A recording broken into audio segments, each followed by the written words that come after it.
You are watching The Jenny Lynn Show, and I'm Jenny Lynn Gleave, your host. And as always, I find the best people to bring on this set to share their fascinating stories with us. Tonight, I'm especially excited to share my guest with you, Dr. Daniel Beilin. And if I said his name wrong, correct me, Dr. Beilin. No, that's perfect. That's Thank great. you so much for being here tonight. Yeah, Jenny Lynn, thank you for having me. I'm excited to have you because what you are doing excites me. I have been the recipient of some of what you're working on, and I cannot wait for you to share it all with us. I'm very glad to be here, and it's been a long path, but I'm in practice as well as have invented from European technologies a new technology that can scan the entire body functionally in functional physiological terms, which is quite different than the images that are normally seen in medicine performed by X-ray or MRI or those kinds of imaging methods. Right. So I want to tell you about that. But before you tell me about that, you were teaching doctors at UCLA. Am I correct? I was part of a gastroenterology team whereby we were stopping bleeding in the GI tract. So I was part of a group of researchers at the Center for Ulcer Research. And we found new methods to stop bleeding in both the esophagus with injecting special types of chemicals to stop blood vessels from bleeding in alcoholics. Right. And also in stopping bleeding in the lower GI tract with various And what did you methods. do at Davis? At Davis, I was pre-med, pre-vet, and I would do some adventurous things. At the same time, I was taking a full load of about 30 units. I was involved in neurosurgical research, and I was part of a team in stroke research, whereby our group was one of the first groups to find that you can decrease the amount of brain damage during stroke if you administer barbiturates to take people down into a near comatose state, which allows the brain to reestablish its vasculature, so you decrease the amount of brain death. So that's what they do now in modern medicine. This was 33 years ago. So then I continued and I said, look, I don't want the tunnel vision of these neurosurgeons. They were so hyper-specialized. They only cared about their own path. I come from a creative background. I played guitar and violin. I wanted to be creative and think for myself. And so I had a friend that was the youngest veterinarian to graduate in the country from Cornell. Okay. And he said, let's go to LA and do acupuncture, and I'll use it for animals and you use it for humans. So I said, yeah, I think that might be good, because I was already interested in homeopathy and non-drug ways to treat people. And so I went to acupuncture school, and then I got a doctorate in Oriental medicine, and then started to study in Europe. Well, the reason I was asking you that is because I wanted to have you tell me, because it sounds like you started off with practicing Western medicine, and then to tell us how you wound up on this side of the spectrum. Well, I was a research physiologist, Okay. and I was involved in top research at UCLA and UC Davis in orthodox medicine. So I had enough of that. And so what I do is I act as a liaison with my patients with their orthodox medicine conventional methods, because some people need some chemotherapy, and so we try to augment the chemotherapy. We can actually give herbs that can actually help chemotherapy to work better, or to decrease the amount of chemotherapy they would use over a long period of time. So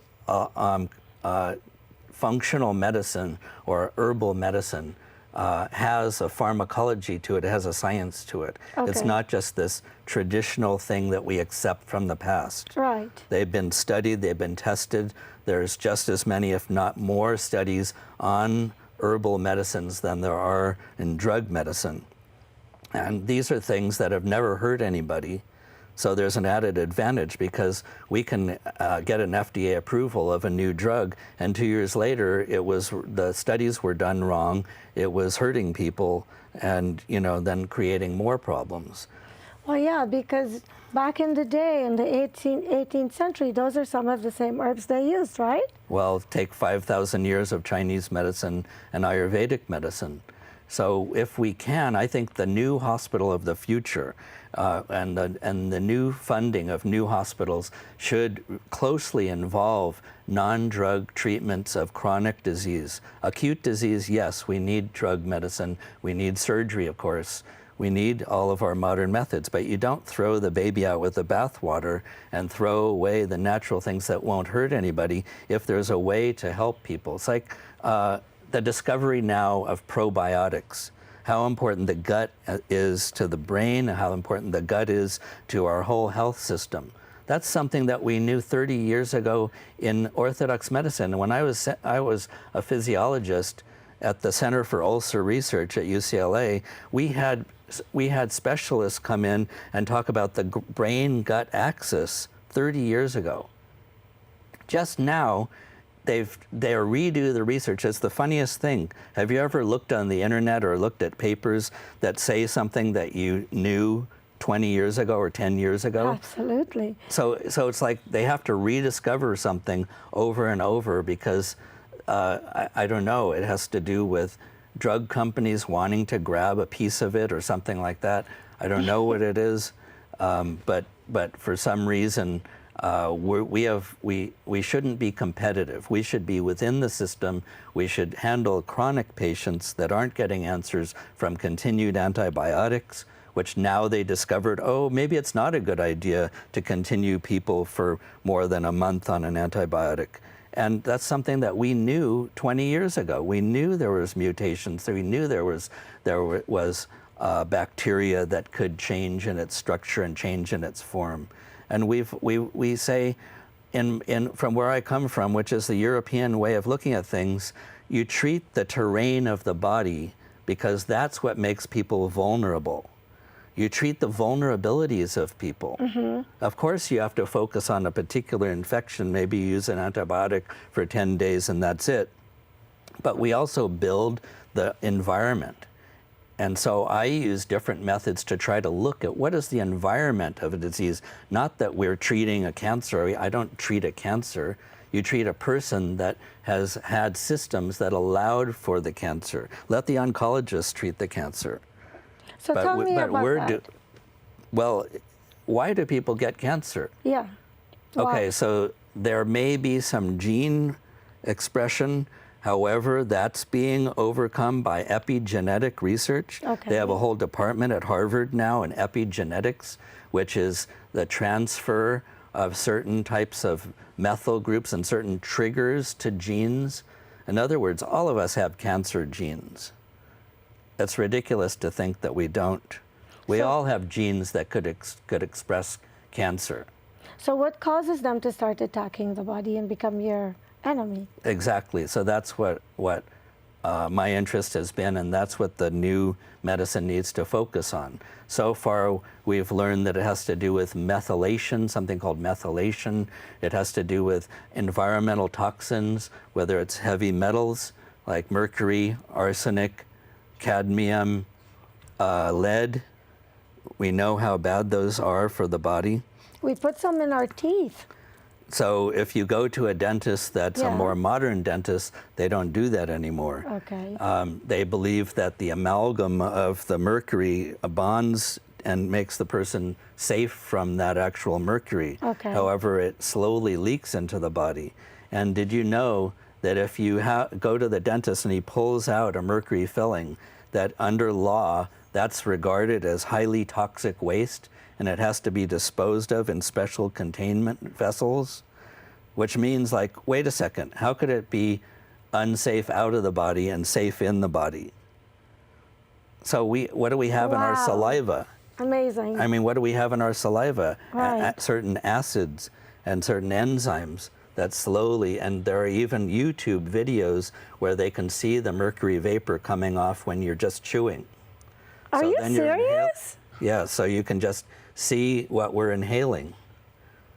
And the main vector for mercury is the mercury gas that goes right into the bloodstream. So there's many things to be aware of. There's the metabolism of that our liver is responsible for over 3,000 processes. How could they all be performing perfectly? Well, a lot of us have dysfunctional areas and biochemical pathways of the liver.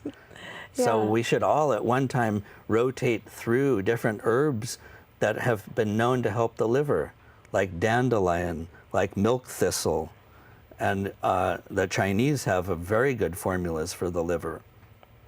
So we should take care of our healthy organs. That's what it comes down to. We need to take care of what's healthy, and that will give us resistance later on.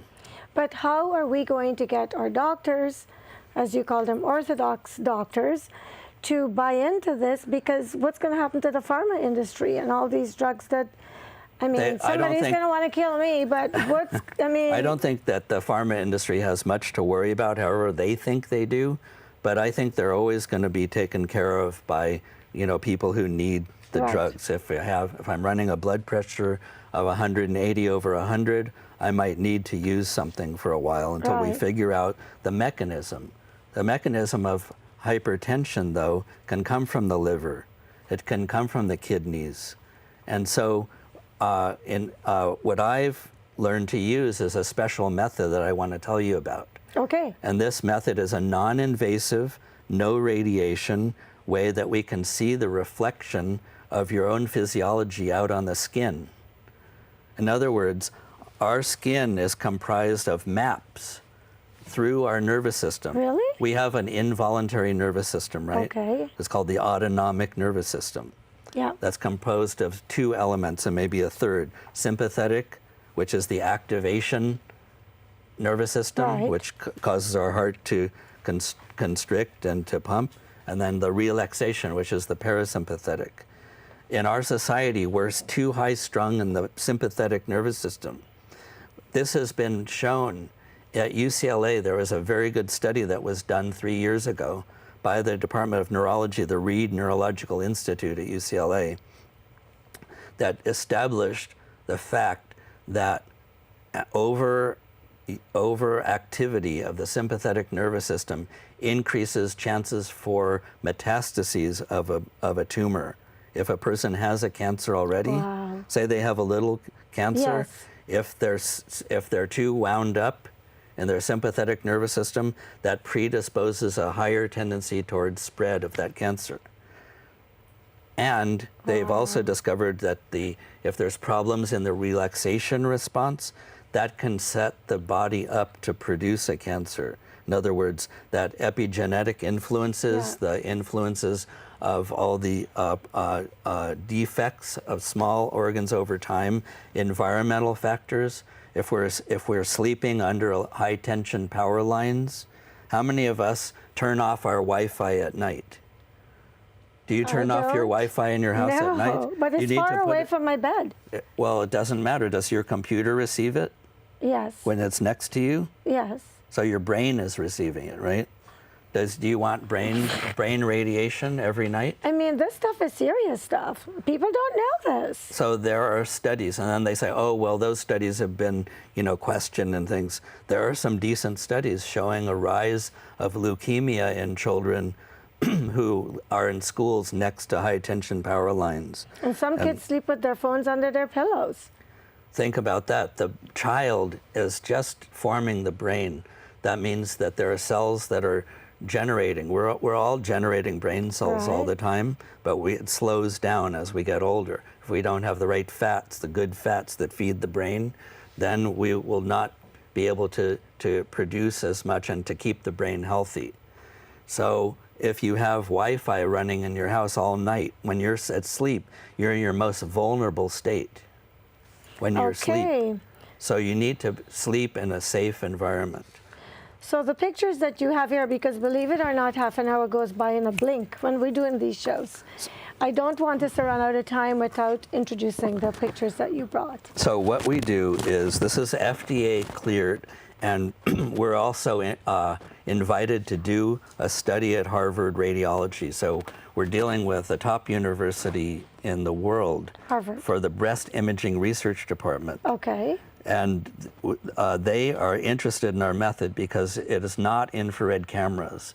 It is infrared sensor turning all the information into mathematics that uses algorithms to recognize patterns in the body. Wow. So we've determined over 40 years of doing this. I got into this 20 years ago, but already it had been going on in Germany for 20 years. So we have 40 years of research and about 60,000 patients. So after a while, they wouldn't use mammograms anymore to check the breast?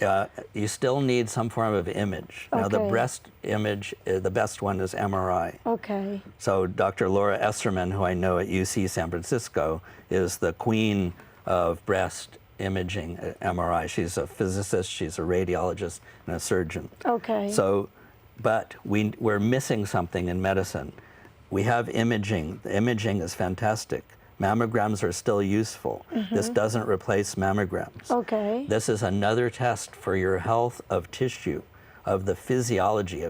Physiology means how well things are working as they're dynamically working. Like if you go on a plane and someone has a cold and you don't get that cold, your immune system is functioning. Okay. But we can see deficits or weaknesses of the immune system by this method set it down now that if you're can finished. show that why you maybe got really sick from this person next to you where someone else didn't. Okay. So we're testing the skin twice dynamically while the person is subjected to cool air in between, and it shows like a fight or flight reaction. Got it. And as there's a secret to the fight or flight reaction, that we can see dynamically how someone behaves. Okay. And the other pictures, are those related to the same? I didn't want us to run out of time. These are all the points that we measure. It takes 5 minutes to measure the first 100 points. Okay. And then you sit with just your underwear on for 10 minutes. And that cools you, that causes the sympathetic response that goes through the spinal reflex that connects the organ to the skin. So the organs are actually projecting their status to the skin. And we have ways to interpret that have been known and clinically proven by normal tests over time. We have to do another show after this one. It's too much stuff, but it's fascinating. And then these are syntheses of the before and after. So we can see that here there are bars that show severe contributions. This was one about breast health. They're showing the severe contributions because the breast is not just the breast. That's something that conventional medicine just keeps thinking. You take an image of the breast, oh, that tells us about the breast. No, there's hormone inputs, there's lymphatic inputs, there's digestive. We find that this point right here, where it is over the stomach, always gets cold in breast cancer. Every breast cancer patient, or 90% of them, this point is much colder than almost any point of the whole body. Can the patient check it themselves? Well, if they have, you can actually buy something, but I wouldn't trust myself to do that. It's better you do this. Now, this is not deemed by FDA as diagnostic. It's called adjunct diagnostic. That means you still need to send out for laboratory tests, but this educates the doctor of where to look, so he doesn't have to guess. But are doctors aware of this, or is this because I've never heard of it before now? Right. Well, this is in 160 clinics, 3 hospitals in Malaysia, Switzerland, and Germany.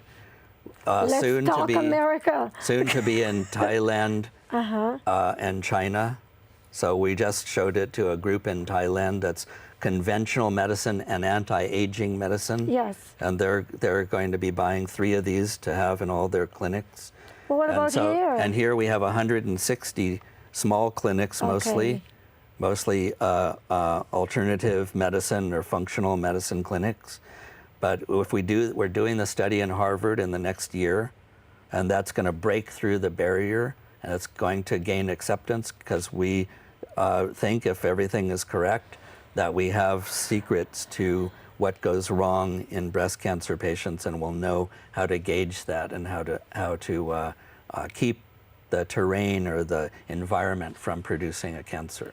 Well, you have been exposed to both sides of the medicine. Why do you think that the Western medicine is so resistant to some of these practices and some of these studies? Well, I would say half of it is worthy of being resistant. I could tell you that there's big problems with the infrared cameras, and the radiologists have told me, and real experts of infrared camera thermography have told me they're not properly calibrated to the human body, and they've been claiming that they are, and they've been claiming that they're correct, and they're wrong half the time. So they're giving false reads on all these people? Yeah, false positives, false negatives. That was thrown out by radiology 30 years ago. And there's only 1 or 2 cameras in the world. One is made in Germany that is fairly well calibrated, but no one knows, only a few people, only a handful of people know how to interpret the results correctly. So if you go to Harvard Radiology, they say, please don't talk to us about infrared cameras. And I believe they're correct. I'm sorry for my colleagues in functional or, integrative medicine that use infrared cameras. I kind of like when I contact them and when they're looking at getting this machine, they, say, well, we don't want to get rid of our infrared. And I said, that's fine. Just get some more information that's taken from digitized algorithms and to add to your education. But we need imaging that's done in normal radiology. So now that you've been exposed to all of this, because you clearly have a really good understanding, now the onus is on you to start creating some change. Are you doing that, and how do you plan to do it? So there is a network that I'm starting to work with in India that already has the infrastructure to go into multiple communities in rural India. We're going to make a smartphone version of this and hand it to these communities to be able to upgrade women's health. If we do a mass work like that, then we can we're free to do that, and there's the money to do that, then we can make a huge influence, as well as doing the Harvard study, and one of their conventional hospitals is going to do a study as well. So we're trying to add to their information about what really causes breast cancer, because Harvard radiologists say, to this day, we don't understand why women get cancer in their pre- and perimenopausal years. Believe it or not, we're down to like 3 minutes. Where did the time go? And before I think I see it up there. Before we wrap up, what haven't I asked you that's critical that you leave with the viewers? That this technology is available. If you want to contact me, I can tell you who in your area might be doing it. This is something that's cleared by FDA. We used a very good attorney to very clearly explain what this is, who's also a radiologist from Harvard, turned lawyer. So we've done everything right. Wow. We've followed every requirement, every standardization. So I want to bring this out into the world, because just think of all the people going to the hospitals and they don't know whether they're getting the right thing, and they never know, and they have to wait for their pathology reports, they have to wait for their radiology reports. They could be working on their own health in so many ways that they're not told about in normal medicine. So there are great practitioners out there that are using herbal medicine, things that can't hurt anything. They know we're very well educated what could interfere with the drugs that they might need, and we stay away from that. And we're so there's increasing sanity in the integrative medical field. And before we wrap up, I know that this will generate a lot of interest. Can you leave a website where people can contact you, an email address, and a phone number if you have one? Of course, yes. I so think go that's for good. it. We're almost have to wrap. Okay, so my clinic is in Santa Cruz and in Los Angeles. I'm at fortifyhealth.com, Fortify health.com, Fortify Health. And if you want to look at the thermographic unit, if you're a doctor and you're interested in this, it's under alphathermo.com, ALFA, like the Italian sports car, alphathermo.com. Okay. And our number is 831-685-1125. I am so grateful to you because I am someone who just got helped by a doctor who's practicing like you. I was ill. I'd been in and out of the hospital system, and I felt crazy because everything was coming back normal, but I was still feeling sick, and I had to work. And in a single evening, he figured out what the problem was, gave me some herbs, and for the first time in 6 weeks, when I woke up the next day, I felt better, which is why I want to bring you here and other people like you, because at the end of the day, we don't want to sell drugs and sell all this stuff. We want to enjoy good health. And when we're not well, we want to find people who can help us. And I always believe in the natural way. One of the things that I've noticed over and over my Yes. 33 years of practice is that sometimes, say with a thyroid, the doctors don't test all of the tests possible for thyroid, and one of them is when someone has autoimmune thyroid. And so there's a lot of people walking around that needed one more blood test, but the doctor didn't happen to do that one, and they still don't know what's wrong. So it can be a little bit of negligence from the medical system, and then it could be coming to integrative medicine, understanding all of the influences. So thank you so much for having me. Thank you for coming. Thanks to my crew. I love them. I could never produce a show without them. And thank you for watching the Jenny Lynn Show. I hope you're paying attention. If you have questions, listen for the contact information, and please contact the doctor. Danielle, thank you so much. I am Great really being happy here. that people like you are looking for alternative ways to help people. Thank and you. once again, thank you for watching the Jenny Lynn Show, and I will see you next time.